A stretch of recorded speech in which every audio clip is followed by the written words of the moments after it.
بسم الله الرحمن الرحيم. إن الله يحب الذين يقاتلون في سبيله صفا كأنهم بنيان مرصوص. بفضل الله ومنته علينا وعونه تم تشكيل تجمع ثوار القصير وريفها الذي يضم كل من كتائب بشائر النصر التابعة لكتائب الفاروق ولواء أحرار العاصي والكتيبة الخضراء وكتائب الوليد وكتيبة سباع البر وكتيبة الشهيد عبد الحميد بكور، راجين من الله تعالى التأييد والنصر.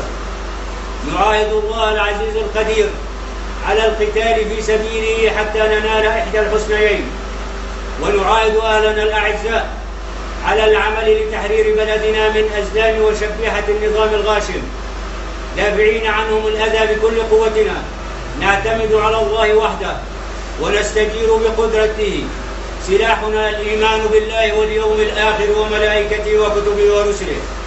يتألف مجلس قيادة التجمع من العقيد الركن محمد عبد الكريم الطالب رئيسا، العقيد رضوان عيوش لواء أحرار العاصي عضوا، الرائد ياسين رعد لواء أحرار العاصي عضوا، الرائد أحمد طوزان كتائب بشائر النصر عضوا، الشيخ صهيب اسماعيل كتائب بشائر النصر عضوا، الملازم أول غياث جمعة كتائب الوليد عضوا، الملازم أول محمد غيث كتيبة سباع البر عضوا.